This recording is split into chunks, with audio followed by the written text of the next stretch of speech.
Right then, so for this whole Parliamentary Papers Act interpretation and meaning, right?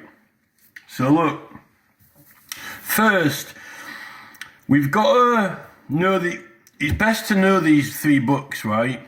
So we've got Sir Edward Coke, the fourth part of the Institutes of the Laws of England concerning the jurisdiction of courts. That actually explains the difference between Parliament and the other courts, right? Then we've got John Hatzell, The Precedents and Proceedings of the House of Commons with Observations, Volume 1. That gives examples of all the consequences, what happens to people if they violate the jurisdiction of Parliament, right? Including the other courts and the authorities, right? And that gives evidence of the example of it in action. So it actually shows it in due process of law. And then we've got Sir Thomas Erskine May, which he started writing his books in 1844, which is the treatise on the law, privileges, proceedings and usage of Parliament. I've put the 18th edition because that's a good edition that's got a lot more explanation than usual in it, and more elaboration rather than being conservative with the explanation and briefings, right? So it's better to know these books, and here I've got the Erskine May book here, right? This is one of them. This is the 18th edition, which I've got, which is actually a green book, but it's got a brown cover on it, right? So it's best to know these books, right, before we approach this. Now,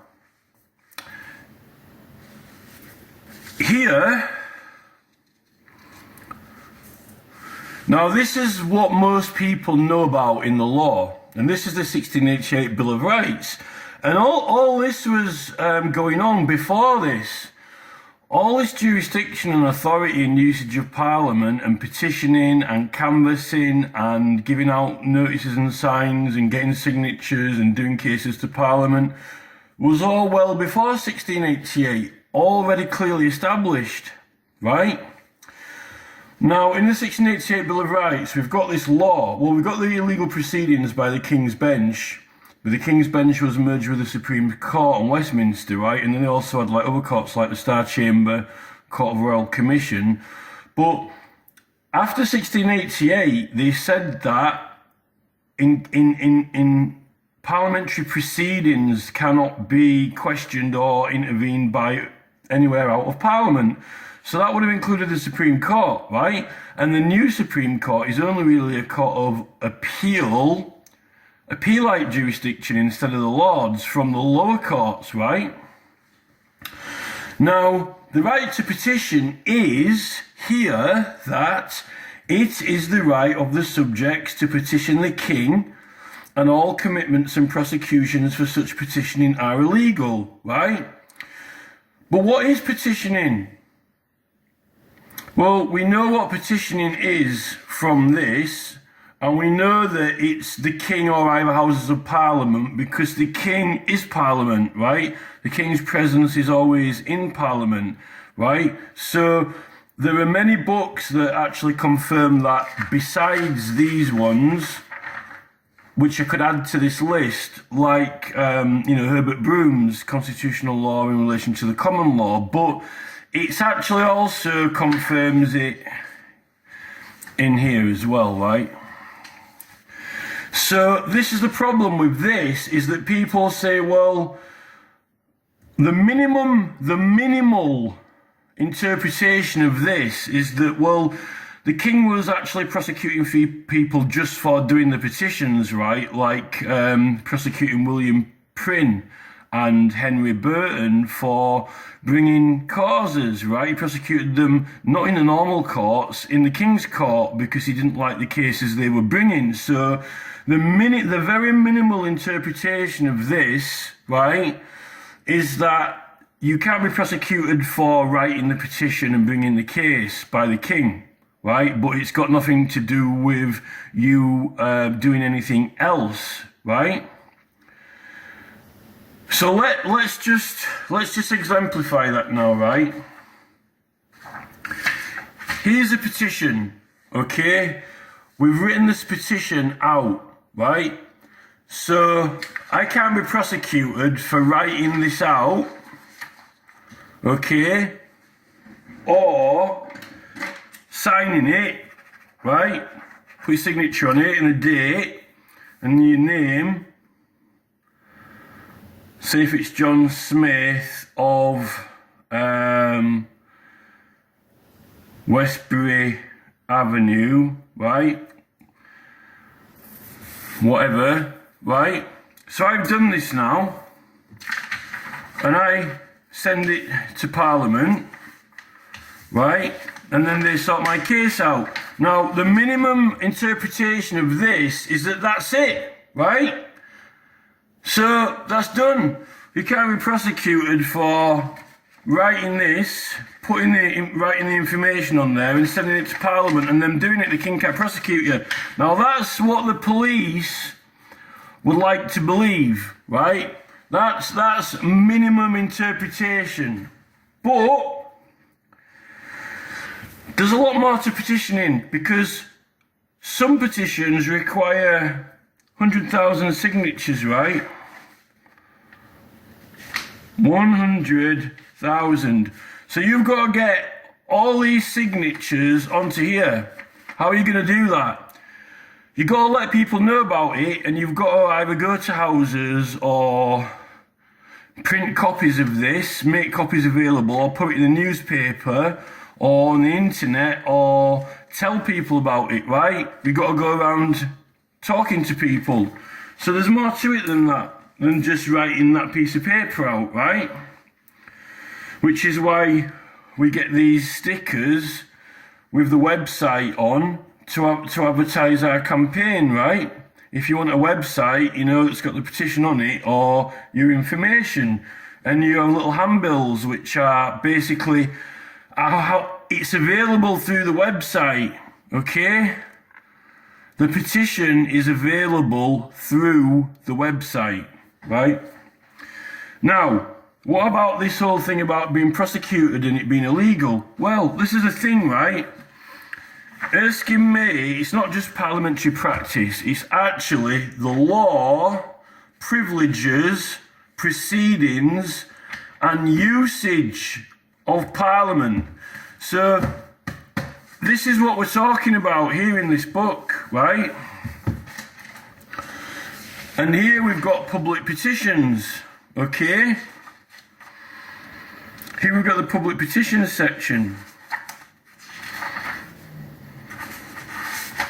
which tells you all about it.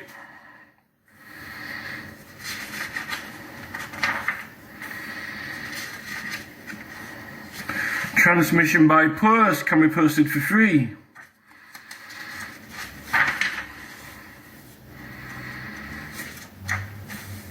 So this is all about petitions affecting privilege. So we've got privilege in there. Privilege is to do with petitions, so it's in this book. And privilege is about not getting prosecuted. It's a privilege from being prosecuted. But we've also got the misconduct against petitioners. And I thought I'd have found that page actually. It's somewhere around here.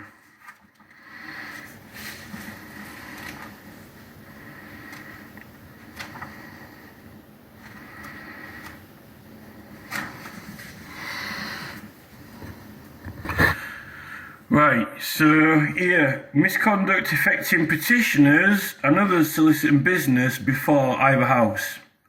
So that is 131. Oh, I've got a bookmark in it after all, right? The National Trust, right? So here, look, this is the usage of this is about the usage. The law, privileges, proceedings and usage of Parliament, right? Misconduct affecting petitioners and others soliciting business before either house. Now, if you read the dictionary, before does not mean in front of, right? So it's as much to say that you could argue that meant, if you want to be minimalist on that, right, and say it's in front of Parliament, right, you're changing the word. right, in front of Parliament. I'm in front of Parliament now, right? If you want to change the word to in order to either house, if you look at you're changing the word for that. So you've got to change the word if you want to reduce it to being in front of or in the presence of, right?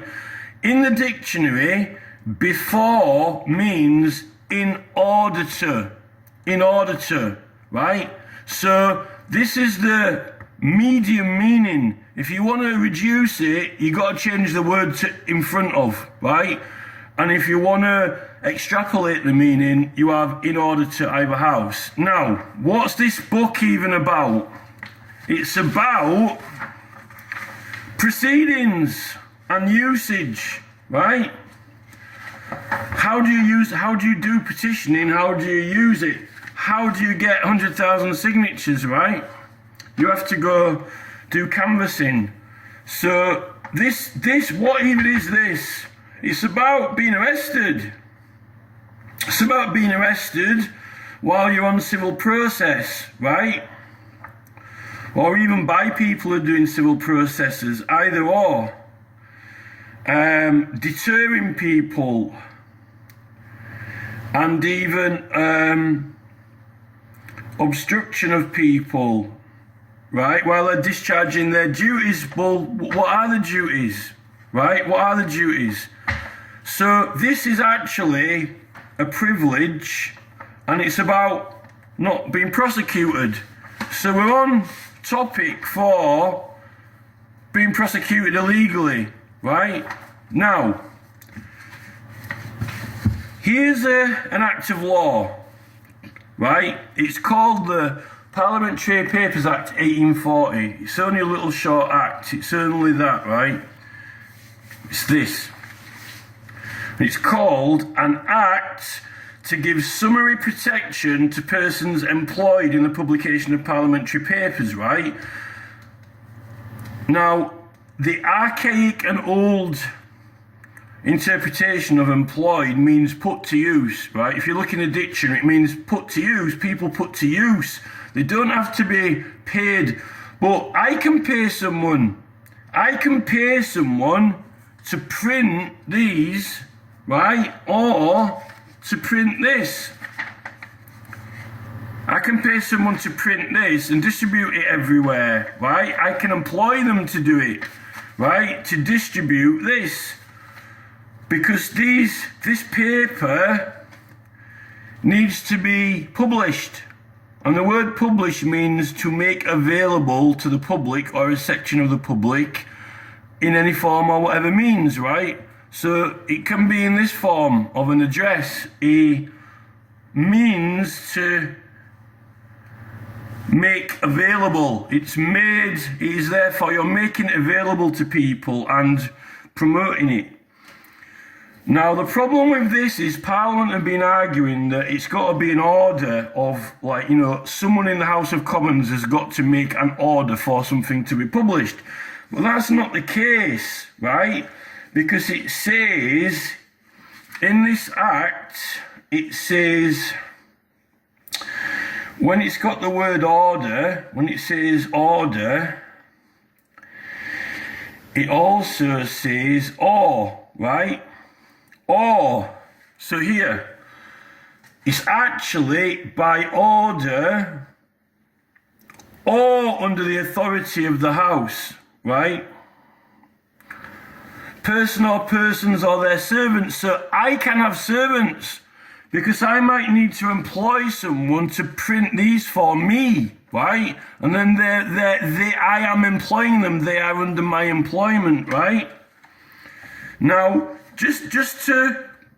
what we've got to do now is prove that Baron Denman made this as a little act of law, a little piece of summary legislation to help protect people effectively. It's about the subjects to petition the government or House of Commons, and all prosecutions are illegal. The main thing that There are lots of arguments over the extent of the protection, like in the Riot Act, when it's got to be riotously, illegally and tumultuously assembled. If you're not tumultuously assembled, right, you're not guilty, it's not a felony under the Act, right? Now that's not necessarily in the printing or distribution of materials. That's like if you're going about doing that, right, and you get into trouble or there's some issue, you might get attacked for petitioning, right? You might get attacked for handing it out, but you're protected. But the police is try to prosecute people, right? Now, all we've got to do is prove that this is also for us and not just like Hansard. There's nothing in here that suggests a factory or printing press where Parliament have sent an order to it to make these books, right? There's absolutely nothing in here at all which suggests that this is merely for making this book, right? Nothing whatsoever, right? It's for everyone and anyone, right, who is getting into this, the law, privileges, proceedings and usage of Parliament. That is it, right? Now, this is the standing orders, right, of the House of Commons, right? 1905. They've got some of these in 1800s as well, and they're pretty much identical to this, right? Now, this is a book published by Parliament. It's called Standing Orders, right? These are orders. These are orders. These have been ordered by the House for people to follow them, right? These are our orders. We've been issued with orders, right? Now here, right, in the private bills, for example, these are our orders to what to do. Right, this is what I'm looking for now. So, this is in the private bills section, but it's just an example, right? Here, number 9, right, on page 56. In the months of October and November, or either of them, immediately preceding the application for a bill, a notice shall be published once in the London, Edinburgh or Dublin Gazette, as the case may be, and in the following newspapers, namely, in the case of a bill relating specifically or particularly borough, town or urban district, the notice shall be published once in each of 2 successive weeks with an interval between such publications of not less than 6 clear days in some newspaper or newspapers published in such city, borough, town or district, or if there be no newspaper published therein, then some newspaper or newspapers published in the county in which such city, borough or town, the district, or any part is thereof situate, right? Okay? So, you've got to put it in a newspaper and publish it, make it available to the public at large or a section of the public in whatever form or whatever means. In this means it's through the newspapers, right? So we're already told to do this and directed to do it. These are standing orders, right? Now, this book of standing orders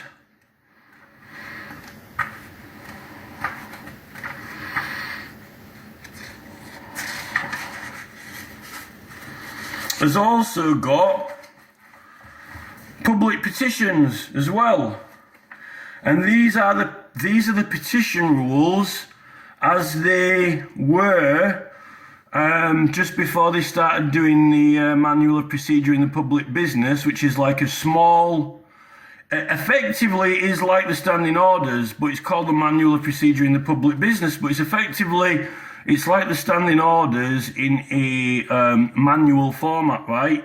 But they're not just in the form of normal standing orders now. Now, it can, right?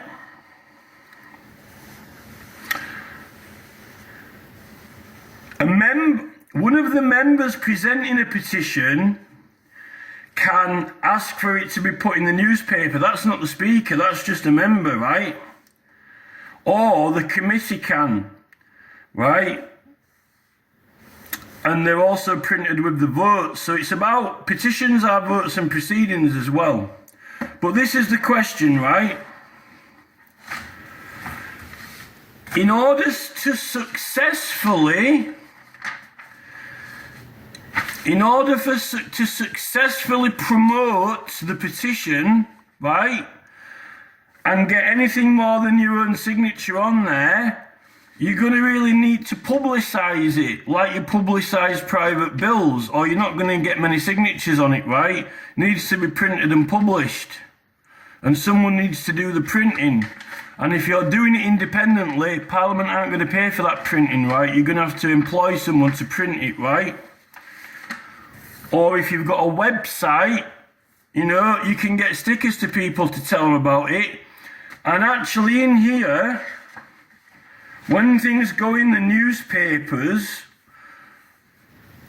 it's talking about, it uses the term, the general issue, right?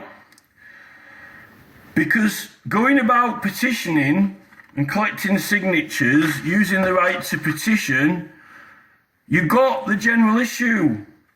The general issue of your cause, and also the general issue before the court as well, right? When this is actually what you're actually going about doing. And also, it talks about it being able to be abstract, right? Abstract means that when you are advertising or promoting this to a people, obviously the words of the petition have got to be exactly the same. But if they're not necessarily signing the petition there and then, and you're just telling them where the petition is or how they can sign it, you need to put an abstract for the address of the website or the name of your campaign, however you might call it, right? Because when they were doing railways, they were petitioning as a business or company. The Labour Party, right, they don't usually petition. They can petition as the Labour Party as a group and call themselves Labour and name, rather than calling themselves by name. You know, Keir Starmer or Jeremy Corbyn's petition, they can call it the petition of the Labour Party and members hereby signed. So you can have a name so much as a political party is allowed to have a name, right? This is the thing. So this really helped me, the form of this, particularly the ones that are in the 1840s or the 18. I've got the one that's 18 before this, right? I think. It's actually before this, but it's around the same time. So once you've got this, and you're issued with the orders of what to do, it's a lot easier to understand when you're being ordered to publish and make things available, particularly when you've got to put it in the newspapers as well. So it's a tragic and extraordinary conservative misconception of people, and a very extremely minimal interpretation that many people in the House of Commons privileges committees would like to dream it was this narrowly interpreted, that merely some clerk or the Speaker of Parliament or the Chancellor saying to Hansard, print me some of these books, is all that this is to protect the book publisher. It's true, there was a case about book publishing, but this is made for the it says, what's it for? The processes and proceedings of Parliament. It's for all processes and proceedings. And you can even, if you get prosecuted, it says you can claim it at any stage of the proceedings. So even if you didn't know about this act straight away, you can claim it later. This is what happens in probation service. Like if you get a doctor's note, you're ill. So it can be backdated. And this is, I think this Denman has done this little model of this. And this isn't privilege though. He's made this instead of privilege, so you won't be calling judges or police into Parliament on contempt. It just gets them to stop the prosecution very simply. And in this section 2, you can do it yourself if you write out an affidavit, a statement of truth, with your paper, with your petition, and what you're doing, or your advertisements, or even someone who has been employed by you to print them, right? One of your servants who's been employed to print them, right? Can go into the court and get any prosecution, civil or criminal, against them stopped. And I would say that it does cover the distribution of these. So when you're going out delivering them in public, which is how you might end up in a riot, right? So, and you're exempted from the Riot Act. So this really helps to prove this in the proper, intelligent interpretation without people trying to steal our rights from us and reduce it. And it helps show what an absolutely brilliant and amazing act this is. And really, it's not to cover the full extent of parliamentary privilege. This is the privilege in constitutional law to its absolute explicit interpretation, because it says all prosecutions are illegal. But Baron Denman knows that one of the main activities and the primary activity that you're going to be doing, what are the requisitions of petitioning, right? And it's mainly canvassing and advertising and promotion, which deals with printed matter and the distribution of printed matter, which is part of the law, privileges, proceedings and usage of Parliament. Now, this book doesn't cover canvassing, and I don't think there's a very good book on petition canvassing. The election laws have got the parliamentary law of agency and a lot about canvassing and being an agent, but you've got to be authorised to petition. Anyone can choose to be an agent, right, of any petition, and not only choose to sign it, but they can choose to promote and advertise it by choice. So they're allowed to adopt agency. They're allowed to the usage of Parliament, right? Unlike in election canvassing, which also is under the parliamentary law of agency, you need to be an authorised agent, right? So this should have protected me when I got prosecuted for putting my stickers around, right? Because the Control of Advertisements 2007 says you can use any act. So you don't only use the 1688 Bill of Rights, any acts, you can use this act as well, if that's what you are doing.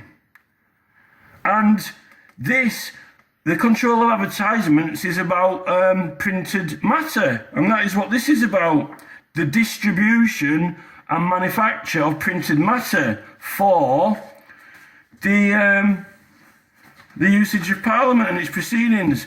It's absolutely not for the Speaker and the clerks just to tell Hansa to go publish these books at all, because I can employ someone and tell them to go print me a load of these up and they're protected. It's instead of the privilege of Parliament for the most common usage of it, without getting into other acts like the Riot Act. Look, the Riot Act deals with riots, okay?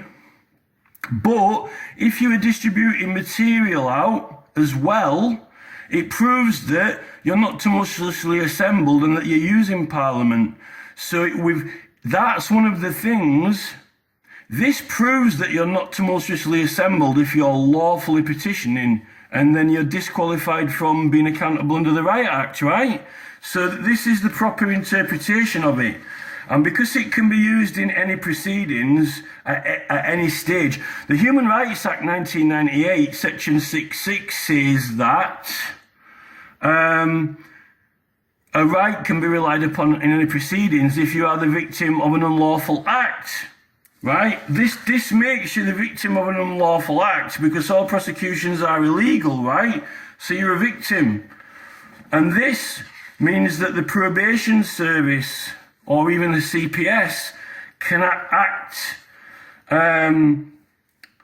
for you because it can be relied upon at any stage of proceedings, even after. That means appeals or the stage of proceedings with probation service.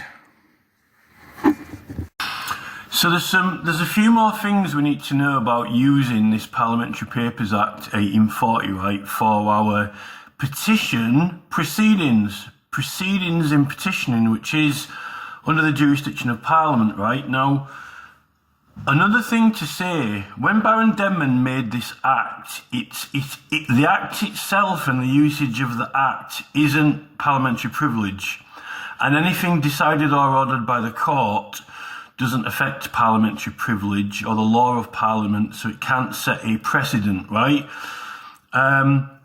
And this is really to prevent the inconvenience of contempts of the court and being called into Parliament and the police, just for a good outcome for all parties when the law is applied as it should be, right? To protect the petitioners, like under misconduct against petitioners. Now, I think that Baron Denman made this act very simple and clear, and what it is it's like a little model or a little legal basis or skeleton framework of really, if you are using privileges of Parliament itself directly, how would you go about claiming it in the court? And how would it apply?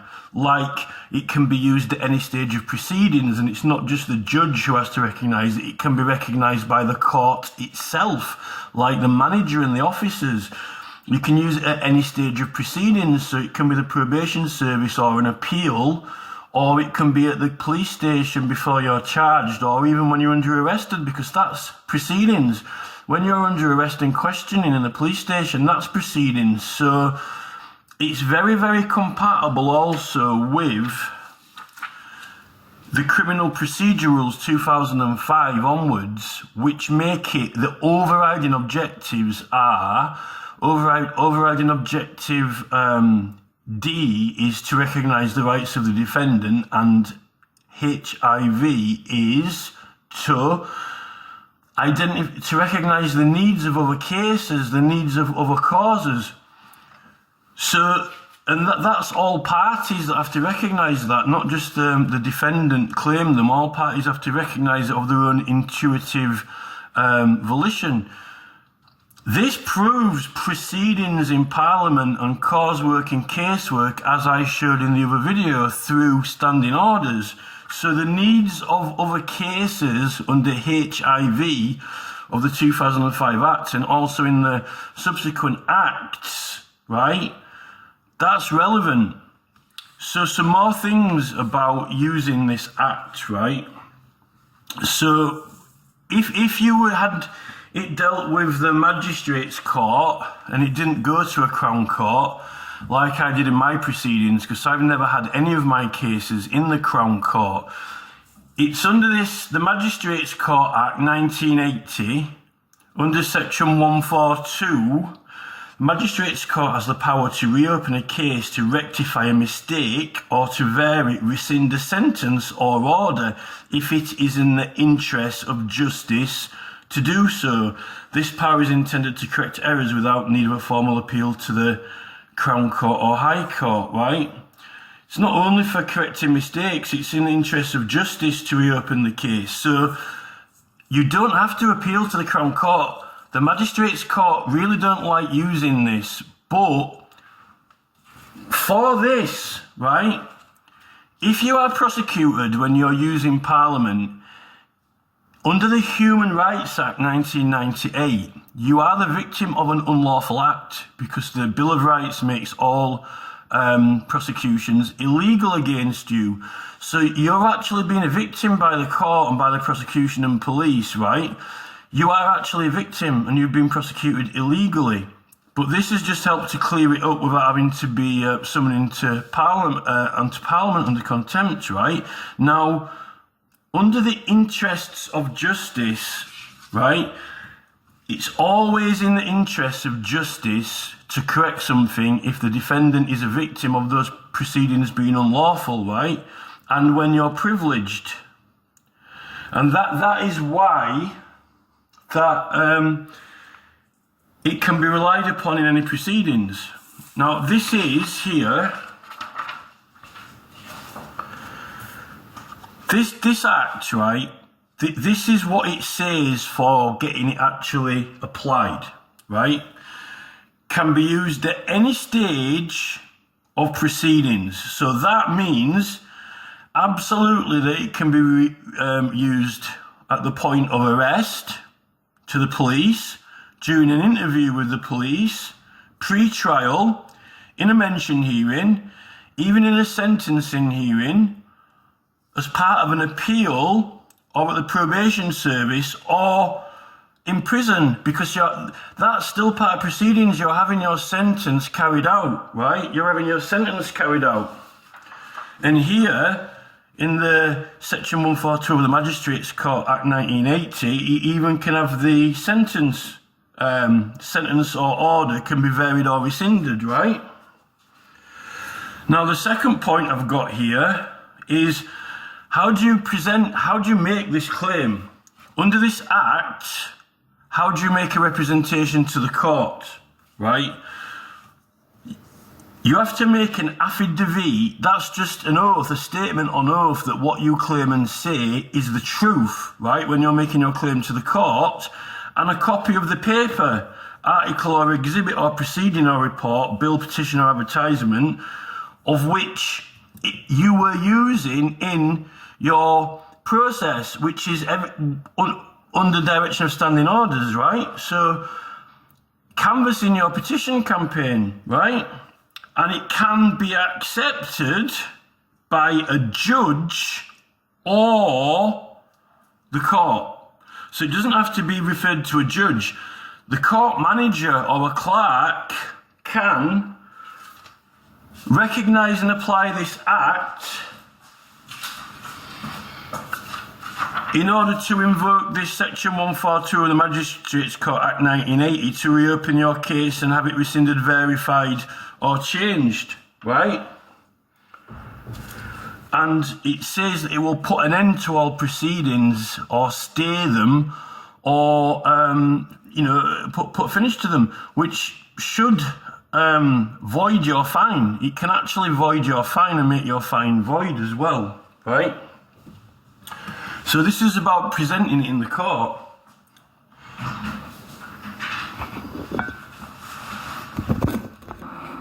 Now, something else that I need to say about this, right? When we're using this act, right, this was in the 1840s, and it's talking about publishing it in mainly newspapers or publishing it by leaflets or flyers, or putting it in the newspaper, because that's all they had at the time. They only had the newspaper or publishing it in flyers or notices or making signs. Now, what does publish even mean? So this is the current legal definition of publish when it comes to the government's definition in government processes like referendums and for elections and things like that.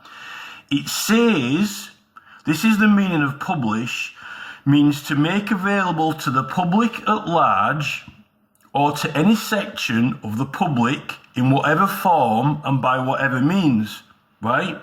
Including inclusion in TV programs and services through broadcasting, etc., right? Now, that means that if you can make it available in any form or whatever means, it doesn't just have to be in print in a newspaper, it can be in different forms than just printed on a sheet like this, right? And it means any process which makes it available to the public or part of the public. So anything which you're undertaking in order to make it available to the public or show or display it to them. So that would include walking around with a sign or a notice, okay? So this is really important, our definition of publish, right? Very, very important. So what is putting advertisements in public under modern law, right? Well, we've got these two acts. We've got the Town and Country Planning Act 1990 and the Control of Advertisements 2007, right? Now these govern the placement and usage of advertisements in public, at least so far as it is on public land with public property. So that's anything taxpayer owned or regulated, like local council areas and anything that's not on private land, right? And this is all legislated. Now, we're not really meant to be doing common law here, like, and arguing acts, but it's been put into the law in this act for advertisements that in Class F, if you're using that class, you can use any act of law. So whatever it is you're doing, if there's an act of law for it, you can make use of it, right? So you can use this act, because this act is for when you are doing any parliamentary process or procedure, including petitioning, right? And when you're advertising, putting notices out, you can use any act in here, right? And very few acts say explicitly that you can use any act. So you can actually use this act for putting advertisements and notices out in public, right? Now, the 1990 Act also tells you what even is an advertisement and what even is, what qualifies for the meaning of an advertisement. Now that is here, right? The Town and Country Planning Act 1990 under 336, and I can guarantee you I've got the government manual for these acts, and the government manual for these acts says that the 2007 Act, the interpretation of advertisement, is applied from the 1990 Act. So it says you do apply this meaning and interpretation to it, right?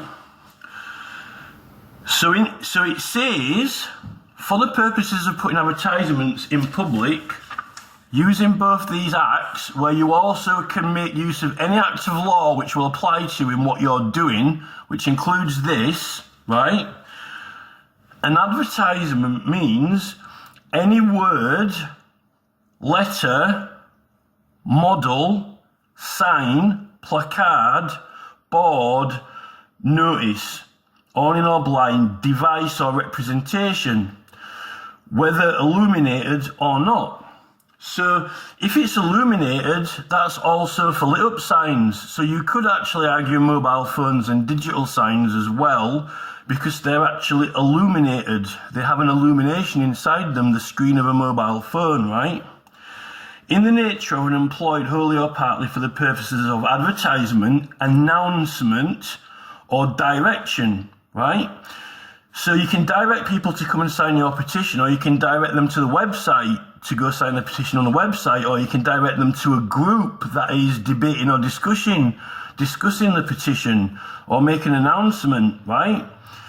Without prejudice to the provisions of this definition includes any hoarding or similar structure, etc., right? Now, the main words that we want to focus on are a representation, because when you are using those proceedings of Parliament and petitioning, you're making legal representations. You're making legal representations to the public, right?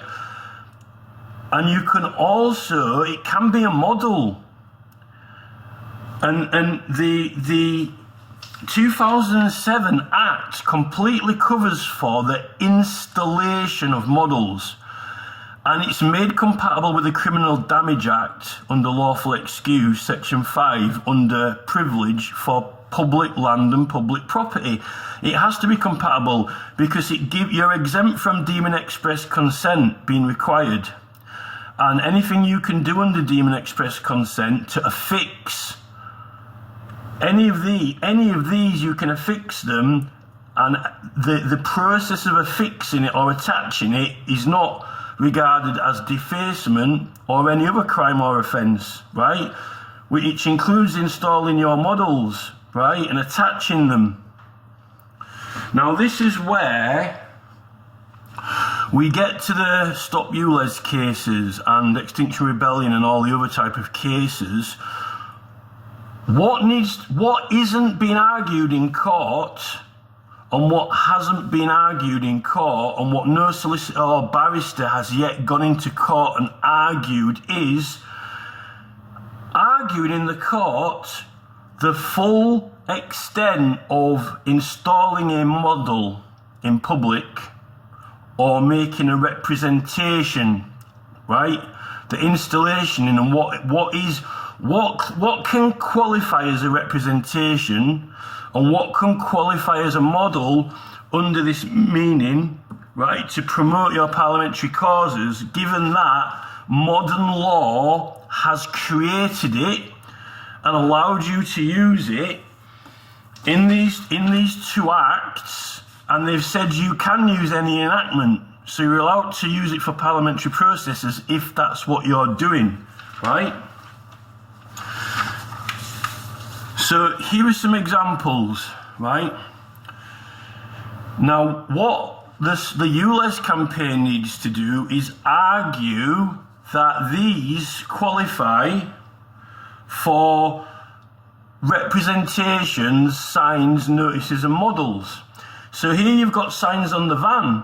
So if you are driving around in the van, you are making it available to the public or a section of the public, and they're seeing the advertisement when you're driving around, and you are actually distributing it to the public. So on the very maximum, you can argue that even driving the van around, you're protected from civil or criminal proceedings.